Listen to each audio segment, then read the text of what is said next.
It's easy to get caught up in what's happening across the world and miss what's happening just down the street. Yes, we are doing big things in other parts of the world, but our primary focus with our mission dollars and our energy is our city. We believe that everyone matters to God, so we do absolutely everything we can to show the love of Jesus to everyone with no strings attached. We realize that our vision of redefining church and Christian is so much bigger than us. That is why we are part of founding and continue to be a part of leading the 'Cause I Love You movement in our city. 'Cause I Love You is a growing group of churches and organizations committed to uniting and igniting the churches in Colorado Springs so that every single person in our city can experience the tangible love of Jesus with no strings attached. Every week, more and more churches, organizations, and businesses join this movement. Thousands of people hit the streets every year to do a service project, and together, we are changing what people think when they hear the words church and Christian.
Hey church, it is so good to have you with us. And before we jump into this service today, you need to know that whatever is going on in your life, you are safe, you are welcome, you are wanted. And so let's go on a great journey today. We're praying for you. We love you. Thanks for being with us.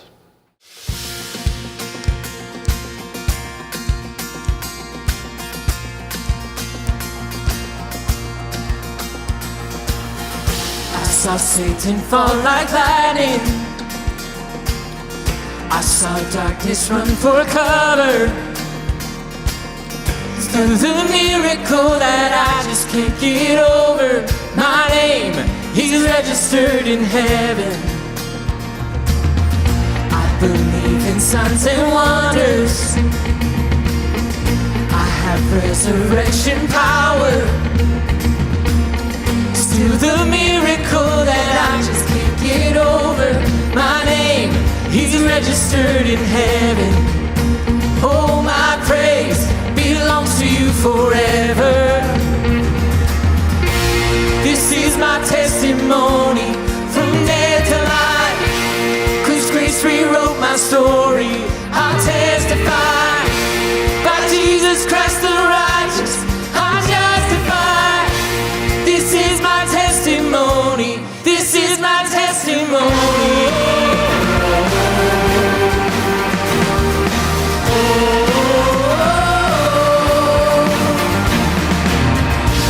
Together, sons and daughters, bought with blood and washed in water. Sing the praises of the Spirit, Son and Father. Our God will finish what He started.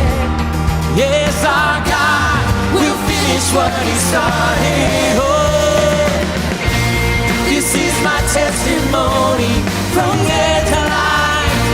'Cause grace rewrote my story.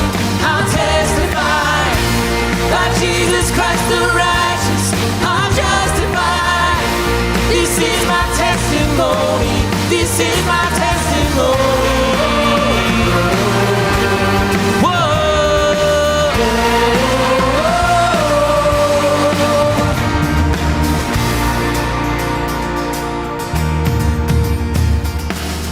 If I'm not dead, you're not done.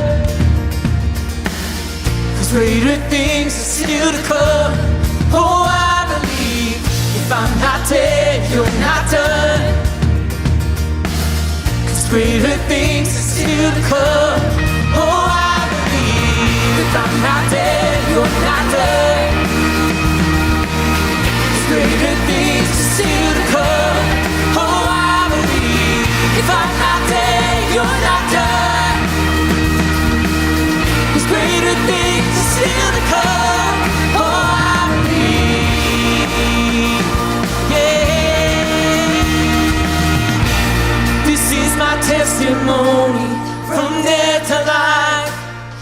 grace rewrote my story. I'll testify, by Jesus Christ the righteous, I justify. This is my testimony. Oh, I'm alive. This is my testimony. From death to life, 'cause grace rewrote my story. I'll testify, by Jesus Christ the righteous, I justify. This is my testimony. This is my testimony.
Surely it was through.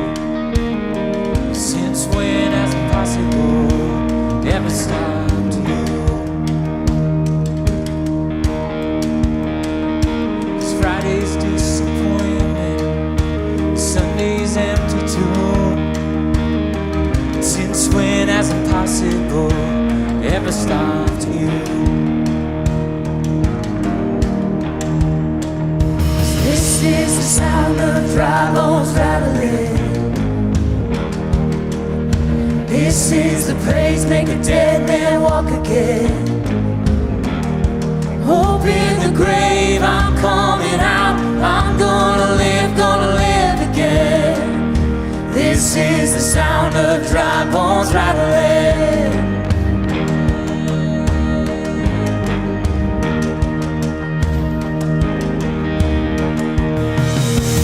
Pentecostal fire, stirring something new. You're not gonna run out of miracles anytime soon. Yeah, resurrection power running my veins too. Yeah, I believe there's another miracle here in this room. This is the sound of dry bones rattling. This is the praise that the dead man walk again.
Hey DCC, so glad you're joining us for this journey. Just want to remind you, if you need help at all, please email us at help@liftrescue.com. And if you need prayer right now, end of year, please email us at prayer@liftrescue.com, or you could even click that in the chat. We got plenty of people who want to talk with you and care for you.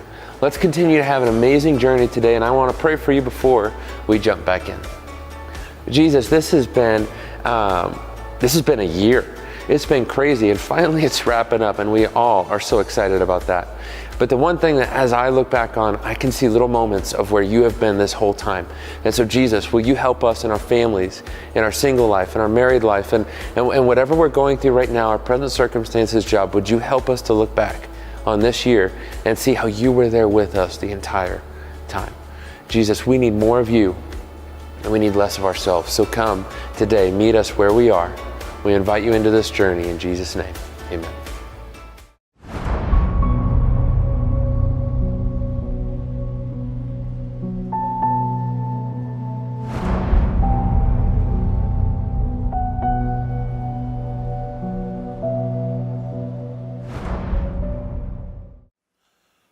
So hey there, so good to be with you online and to have you with us on this weekend between Christmas and New Year's this year. You know, we normally don't do this. Normally we would shut things down. We would close the church. We'd give our staff team and our great volunteer army out there. And if that's you, hey, by the way, thanks for who you are and all you do to move this mission forward. We give all of us a chance to rest, to recuperate, to replenish, and get ready to hit the ground running in the new year. And if you think about it, this year, this COVID year probably calls for that more than ever before because of all the challenges that we face, because of all the hardships that we faced.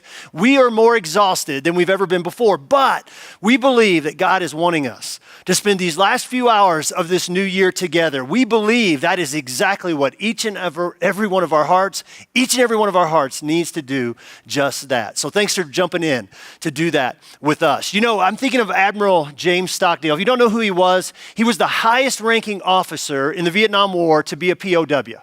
He was in a prisoner of war camp for 7 years, but he survived and he was ultimately released from the camp. And when he was released, he talked about the soldiers who survived the camps. They were not the optimists.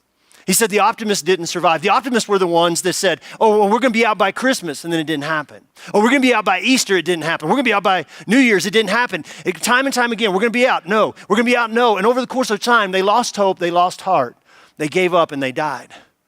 He said the people that survived those prison camps, POW camps, they held on to something different. It's a life lesson that has since become known as the Stockdale paradox. And I want to read it because I want to make sure that I get it right. It goes like this. You must never confuse faith that you will prevail in the end, faith that you're going to win, which he says, which you can never afford to lose. Don't lose that, but you can't confuse that with the discipline to confront the most brutal facts of your current reality, whatever they might be.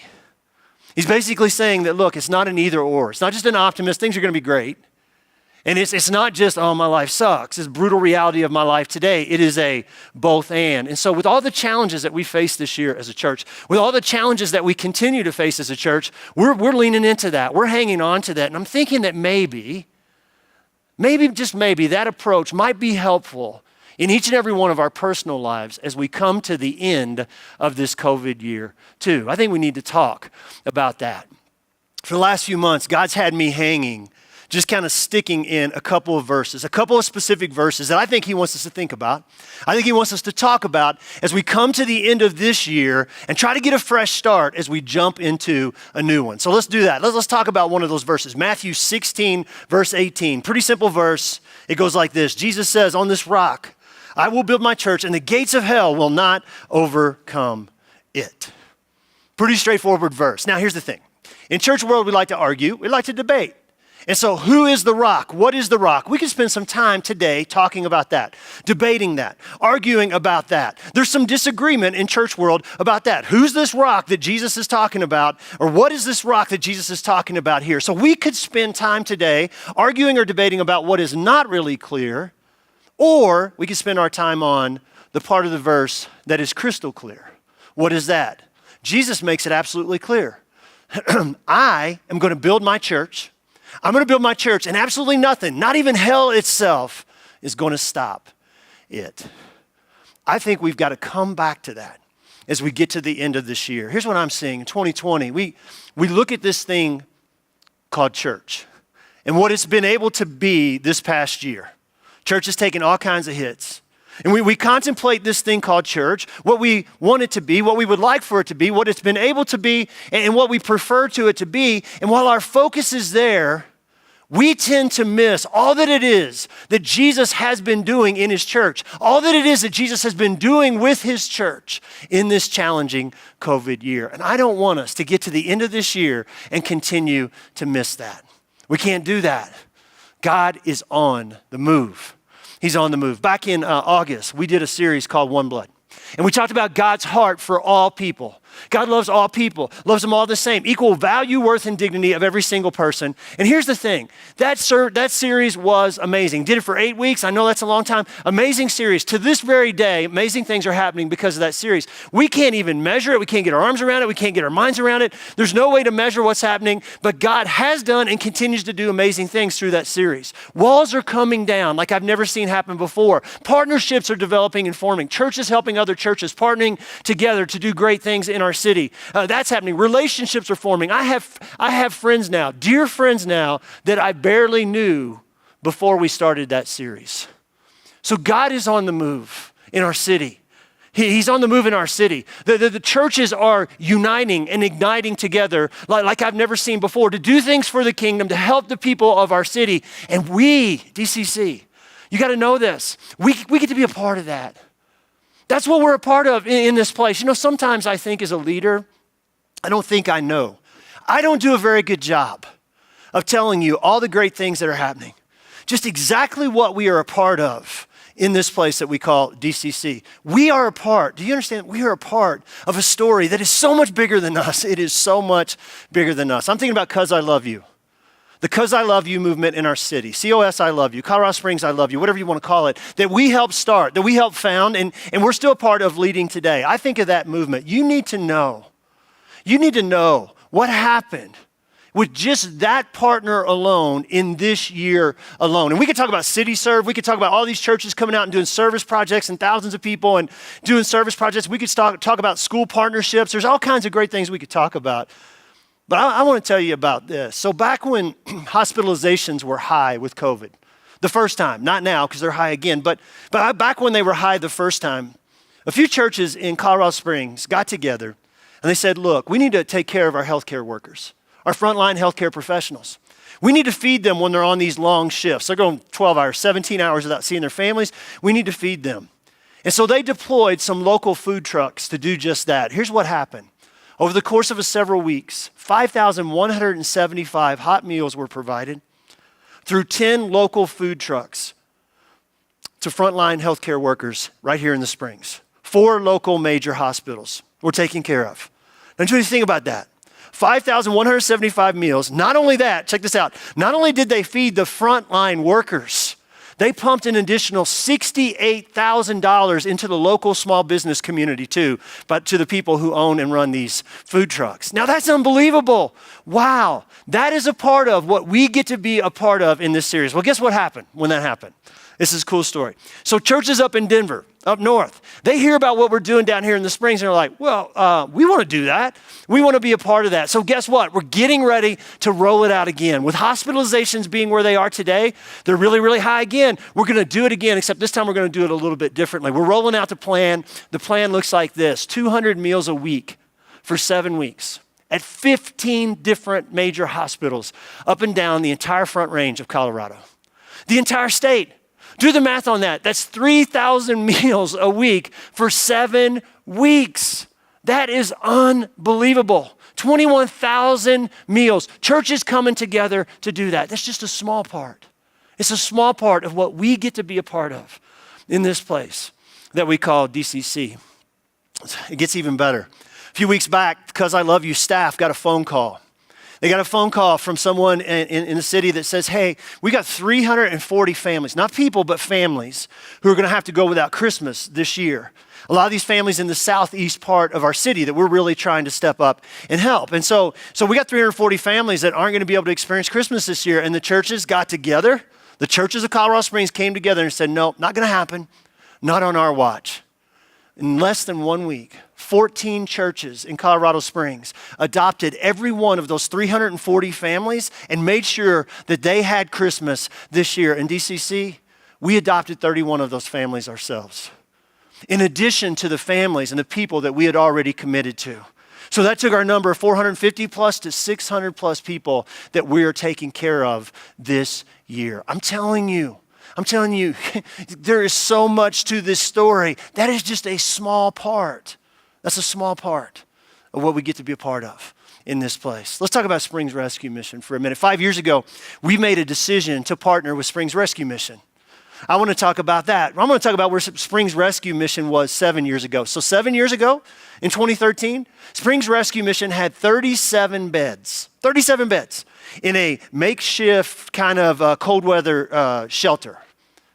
I want to tell you what's happened in the last 5 years at Springs Rescue Mission through partnerships, not just with us, lots of churches, lots of people, lots of organizations. Today, Springs Rescue Mission has 450 shelter beds.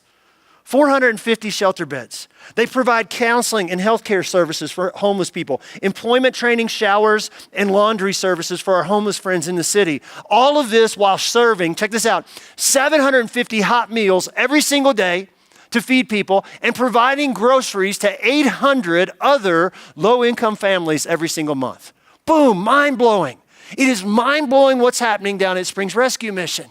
It blows our mind, but it's a COVID year, right? It's a COVID year, so we've had to cut back. Everybody's cut back, and you want to help, but you can't help as much, and you've done less this year. No, not at all. You know what they did this year? They opened up their new dining hall and their new kitchen.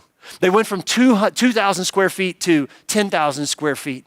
They went from the ability, this is what it used to look like, feeding 65 of our homeless friends in the city at a time in 30-minute shifts to being able to have flow-through dining now for over 1,000 people at a time. Unbelievable. Absolutely unbelievable. In the very first day, it used to take 2 hours.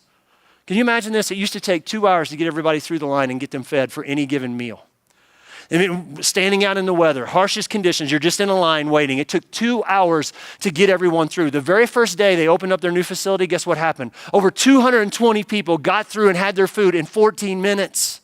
And the additional space also offers them the opportunity. They can sleep 100 more people at the shelter if the weather gets really bad by using this new facility. Unbelievable. And all of that happened. Check this out.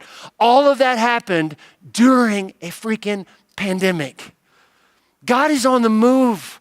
God is on the move, and that's just a small part of what we get to be a part of in this place. You know, when giving and generosity here at DCC started to slide, and it did this year, it did in most churches, it did at our place too in August. When it started to tank, here's what I want you to know. Our commitment to being a generous church, it didn't slide at all. We trusted and we stayed true to our commitment, and that's why we adopted more people than we've ever adopted. Over 600 people at Christmas this year. And you know, we hear that number 600, wow, it's amazing, and you clap and you start to figure out what percentage of the population is that, and all that's good, and say, yay. But you know what? The faces and the names and the stories of those people, they often get lost in a number.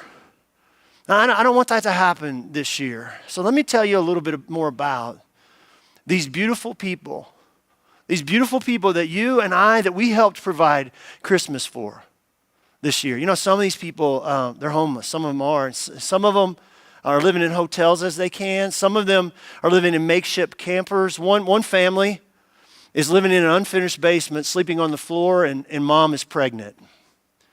In some of these families, some of the kids in the last year and a half have been sexually abused.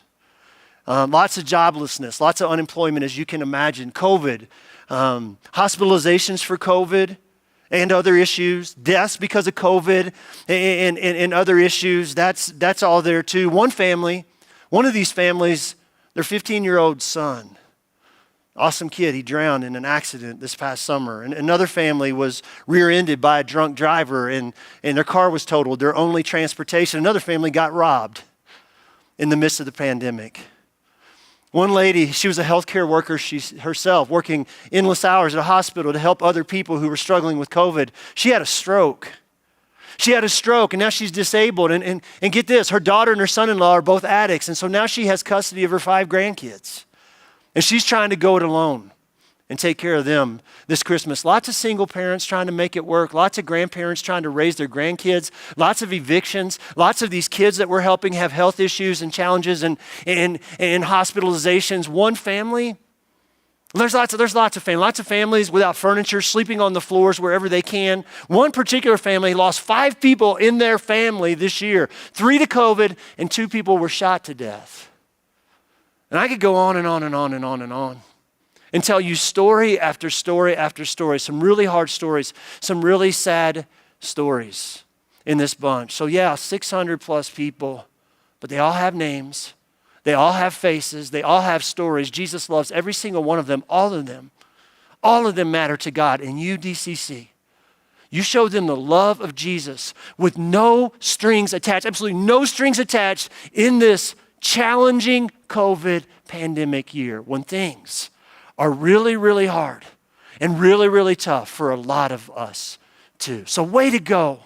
Way to go, DCC. I am so proud of you. I'm so proud to be a part of a story like this. Way to go. There's nothing like being a part of this place. One last thing I want to mention. We had a Hispanic pastor buddy, friend in town who leads a church here in the Springs. He got sick with COVID this year too. And it hit him really, really hard, as it did some of you and some people that you know, some people that you love. He thought he was going to die. He begged God to allow him to live. And God did. And he was in the hospital for a few weeks, but to this very day, this was months ago. This was months and months ago. He still takes breathing treatments. He still has treatments for his lungs. He's not the same. He says it's the most painful thing he's ever been through, and it's affected his ability to work too. He's not been able to take care of his family and provide for his family. And so his family's been in financial jeopardy, and his church has been in danger of closing too. But here again, some churches in Colorado Springs, we came together and we said, no, it's not going to happen, not on our watch. And we came together financially to take care of his family and his church too. DCC, that's just a small part of what you are a part of when you become a part of this place. That's a small part. We have 7 other mission partners, 4 of them in our city, 7 other mission partners that I haven't even mentioned, that I don't even have time to talk about. God is on the move. He's doing something incredible. And you and I, guess what? We get to be a big, big part of that. God is on the move. Hell doesn't stop him. And guess what? Pandemics don't either. He's doing something special in our city.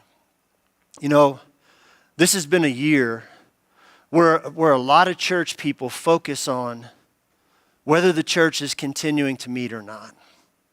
That it's all about, am I a part of a church? And what I really want, what I really desire is to be a part of a church that still physically meets on the weekends. I want to be a part of a church that is still gathering on the weekends. I get that. Hey, can I tell you something? Me too. Me too. I'm right there with you. I want that too more than anything, and I hope that we all see it real soon. But can I tell you something? What I want to be a part of, more than that, more than a church that is still gathering on the weekend, I want to be a part of a church that makes a difference like that. A difference like the difference that we just described. And I want to thank you today, to each and every one of you that's out there that is pulling a part of this mission with you, with us. I want to thank you for allowing me to be a part of a church that makes a difference, like the difference that we're able to make through this place. Thank you for letting me be a part of something like this. And here's the best news. The best is yet to come. God is on the move. He's on the move. Jesus said, I'm going to build my church. Hell's not going to stop it. It's always been true. And I'm going to tell you something. From my perspective, more true than ever in 2020. More true than ever in this COVID year too. And the best is yet to come. I'm going to tell you something. God is up to something new. He's up to something new. This is what he's been working on me with and kind of speaking into me for the last, 3 months or so. And I think that's what Jesus is talking about in Luke chapter 5. Let's read it real quick. Jesus says it this way, Luke chapter 5, verse 38. This is the Passion Translation, which I love. It says it this way. He says, new wine must always be poured into new wineskins. Yet you say, no, the old ways are better, and you refuse to even taste the new that I bring. All right, who's Jesus talking to here? Well, he's talking to the Pharisees. He's talking to the religious leaders of the day. who he constantly has issues with. And they're kind of standing back and they're saying, say, Jesus, here's the deal.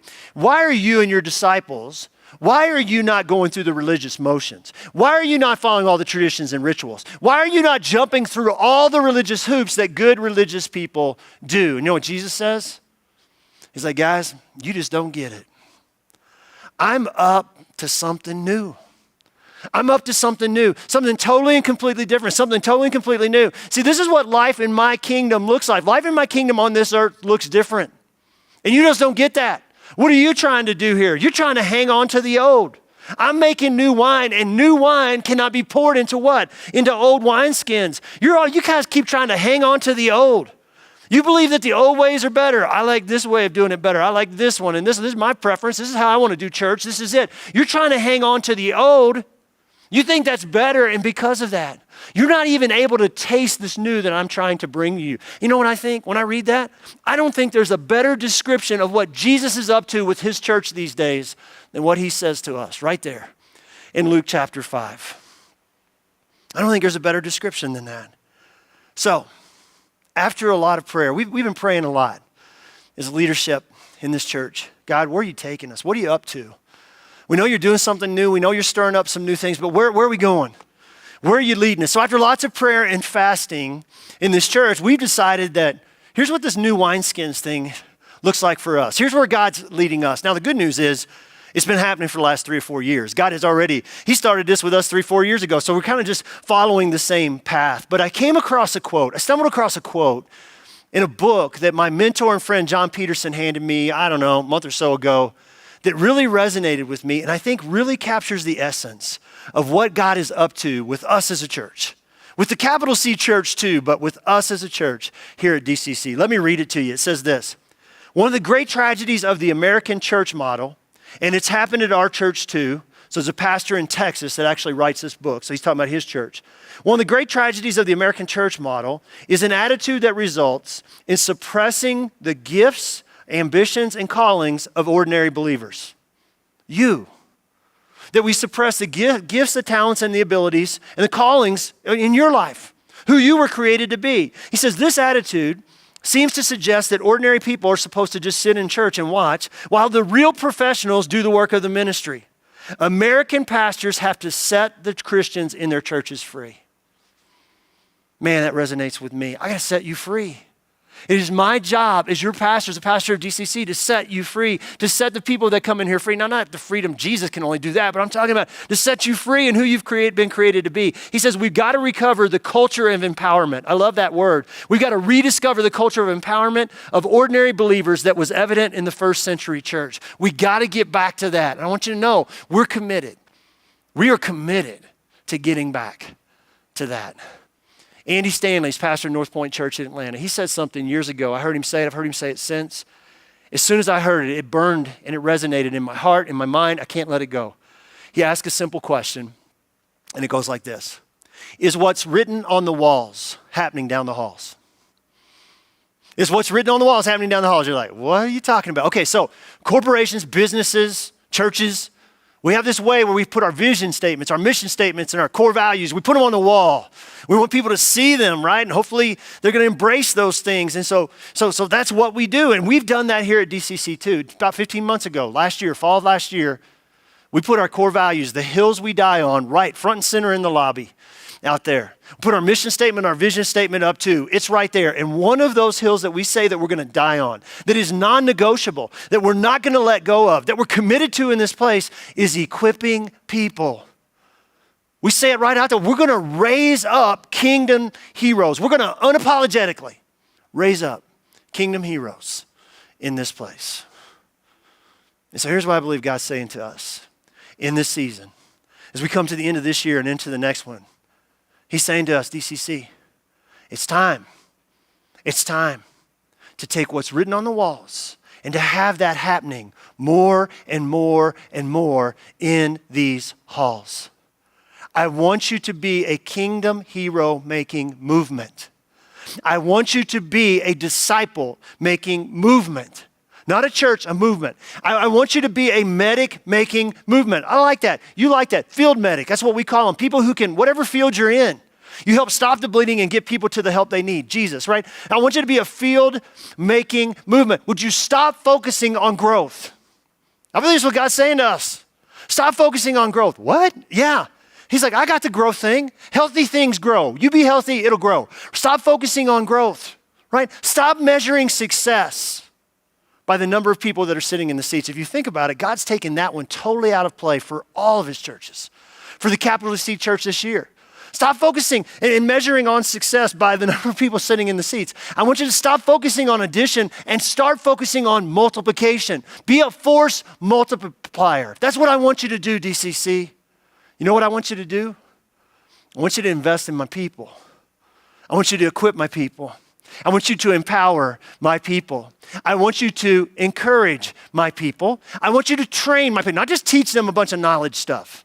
I want you to train them to share their lives, not just their faith. I want you to train them to share their lives, not just draw a cross bridge illustration and share their faith, to share their lives. I want you to deploy and release them to be all I've created them to be. I want you to build an army. I want you to build an army of people who are totally and completely sold out to me. That's what I want you to do. People who carry a dangerous genetic love. You do that, and you watch what I do with that. Stop holding on to the old.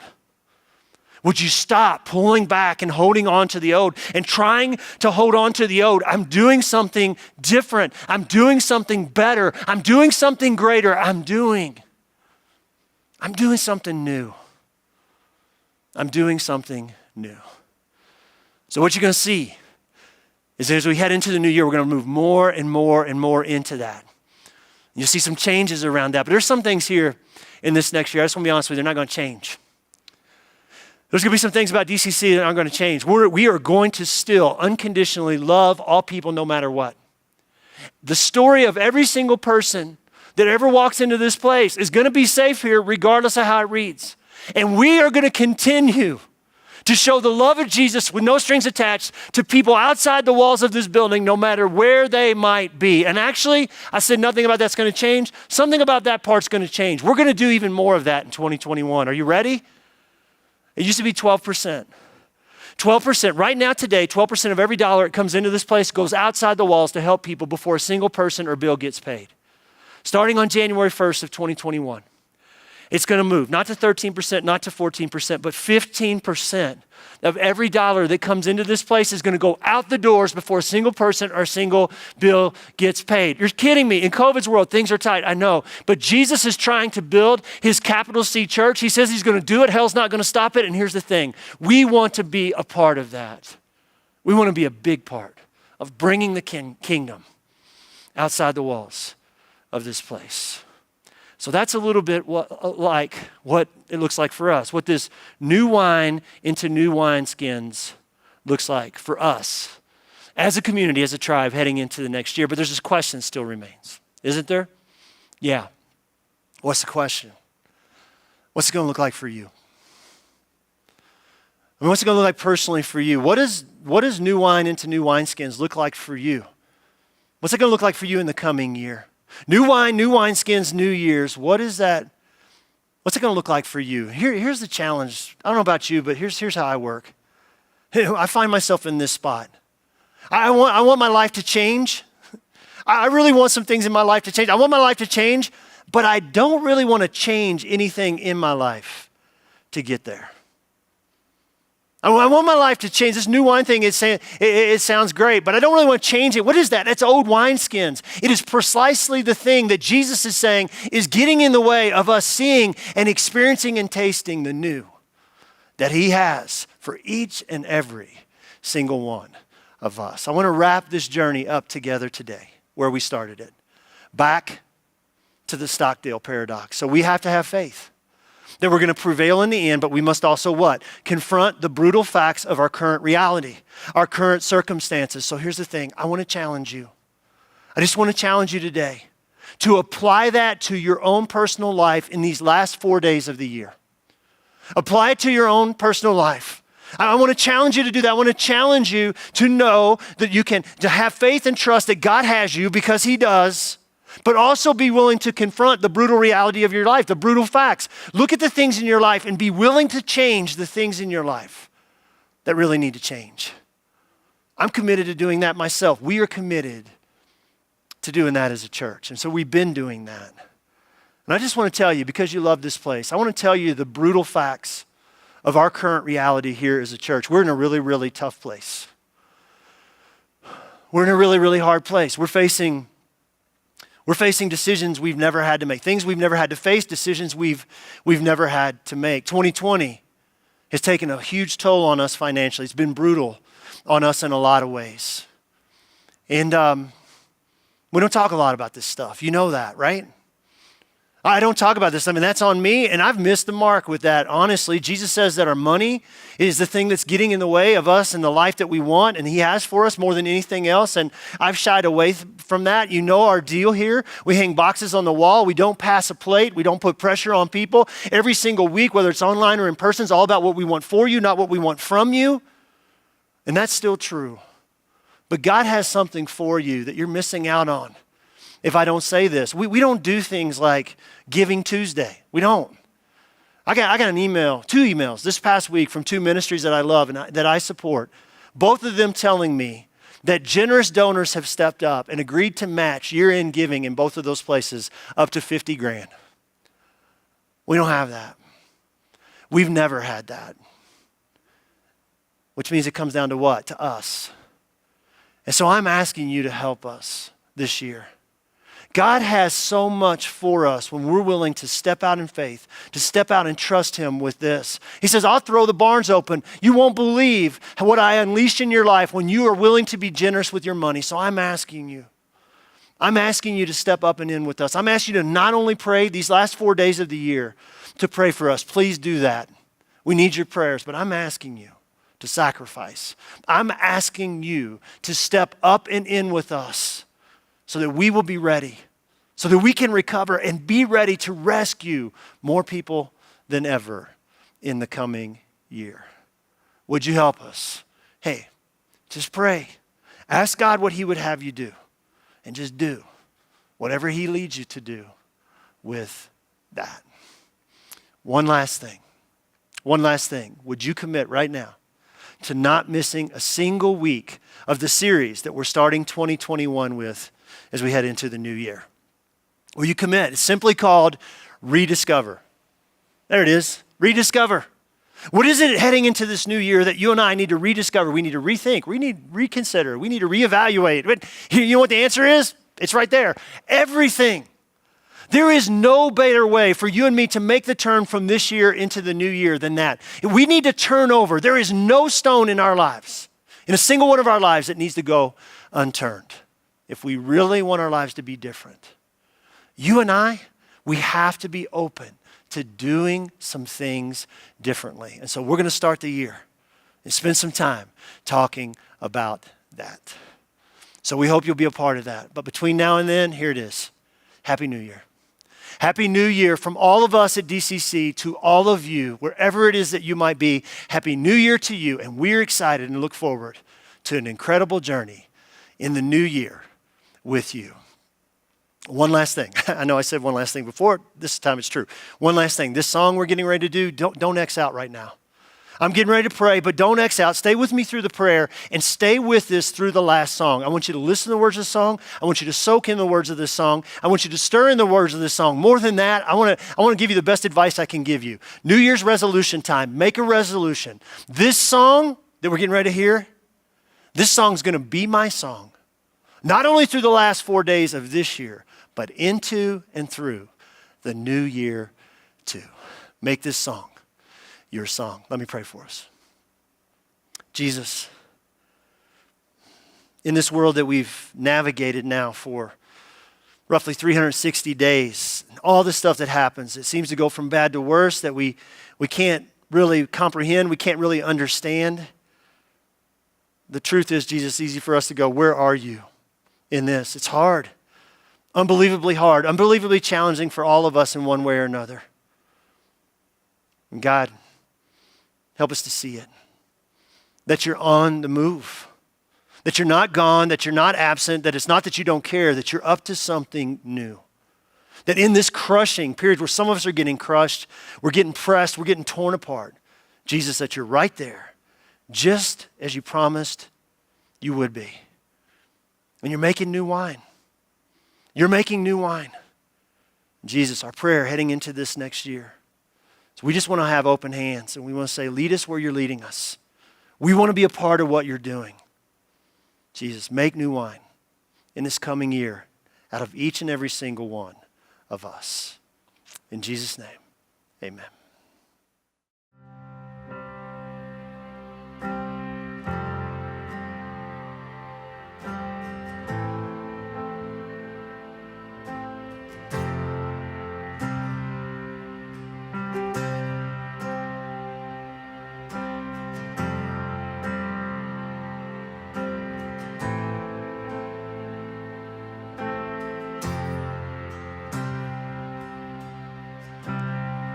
In the crushing, in the pressing, you are making new wine. In the soul I now surrender, you are breaking new ground. So I yield to you unto your careful hand. When I trust you, I don't need to understand. So make me your vessel, make me an offering, make me whatever you want me to be. I came here with nothing but all you have given me. Jesus, bring new wine out of me.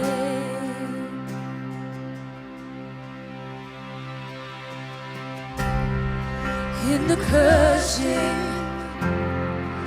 in the pressing, you are making new wine.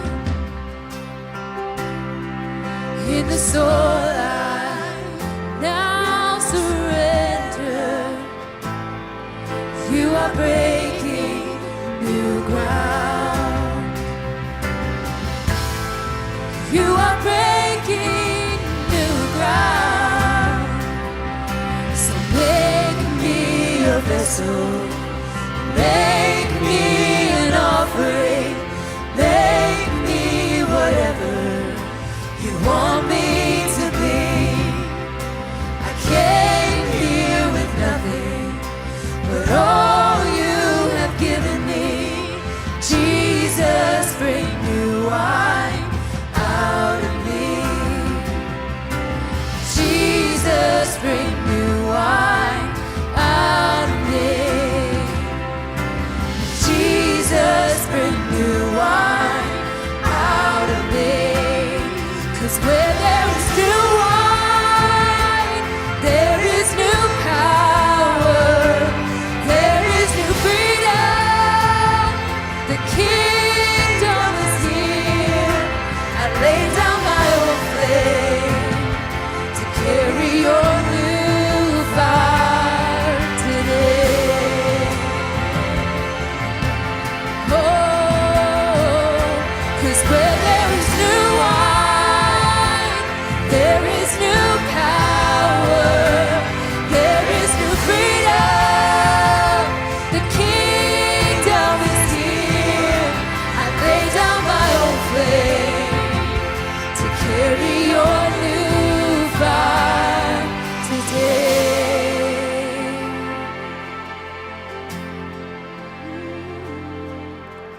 Make me your vessel, make me an offering, make me whatever you want me to be.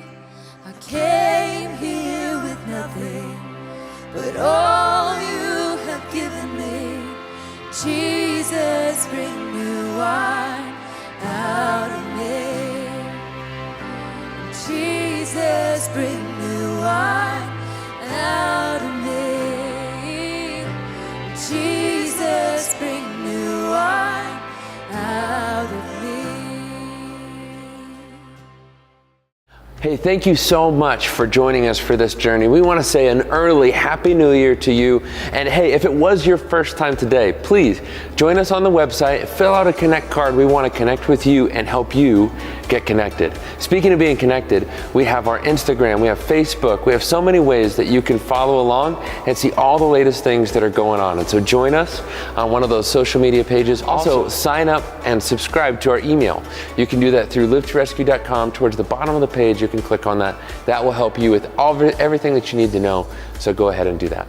Remember, when you give to us, you are really giving through us. And this year has been a trying year for everybody. And so we know money is tight, but money has also been tight for a lot of our partners, and we are devoted to that.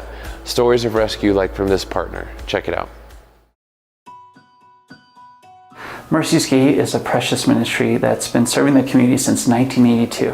And we serve all of El Paso County with an intentional focus to bring the love of Christ, the hope of Jesus Christ, in the midst of the crisis. Mercy's Gate mission is going after the working poor, our neighbors, that's living paycheck to paycheck, and just making it in one financial crisis away from potentially losing their home. And when an incident happens, we're there to fill in the gap for them. So Mercy's Gate exists so that people who are falling off the edge have a safety net that will catch them, really. So I might be working 2 part-time jobs and my husband is also working full-time, and man, we're sort of making it until our car broke down. And then we had to use our rent money to pay for that so that he could get to work, and now, gosh, what are we gonna do? You know, we're people who are trying hard, who are the working poor, and they just need that hand to get them through to the next time. We meet with the families, engage in their story, listen, love, and provide either a financial assistance, emotional support, spiritual support, all the while looking for opportunity to pray with the neighbor, encourage them, and share the gospel with them if possible too. Mercy's Gate offers direct services that include utilities assistance, Housing assistance, food pantry, medical, where we pay for copay, prescription, dental, vision, transportation assistance, meals while they're here. We offer prayer, counseling as well while they're here. and clothing assistance. So you can come at any of our direct services, get the help you need. We don't have any income requirements. It just is like, hey, I need help. Awesome, we would love to help you. Please come. So that is what Mercy's Gate does. We really look to offer that comprehensive support. Mercy's Gate is hugely volunteer-driven ministry. 99% of everything that happens here is done because a volunteer does it. And most of those volunteers come as a result of our church partnerships. So when we say partnership, like we mean it. Like your people are boots on the ground here making ministry happen. From Monday through Sunday, an opportunity to volunteer here and do something all the time. The weight of a volunteer coming is not just, hey, that's nice to have in 6 months. This is like your help right now is bringing help to the neighbor that's at the front door right now. If you are interested in volunteering with Mercy's Gate, go to our website, which is mercysgatecs.org. Go to About Us and then volunteer your time. There's an application there. We can start out real low barrier of entry stuff, or you can just jump right in as deep as you want. We would love to have you. Hey, Pastor Greg, leadership, staff, board, congregation at large, I just want to say thank you for your partnership and what it means to Mercy's Gate. Collectively, what we're doing is impacting this community and bringing Jesus Christ in the midst of the crisis. And I can't thank you enough for the work that we're doing together in this community, knowing that together we're stronger and able to help more people in this community. So blessings to you guys. Love you. So grateful for all of you and the work that we're doing together.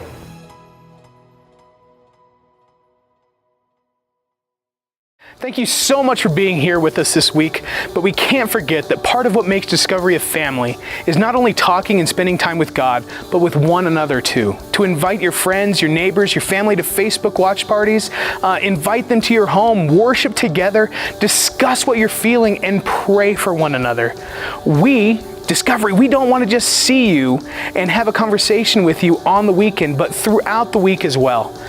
Talk with us, connect with us on our Facebook page, our Instagram, and if you need prayer or you're struggling and need help, we're there for you too at prayer@livetorescue.com and at help@livetorescue.com. Remember, We'd love to come alongside you because you are not alone. Have a great week, everyone, and we love you.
Thank you.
You're still here?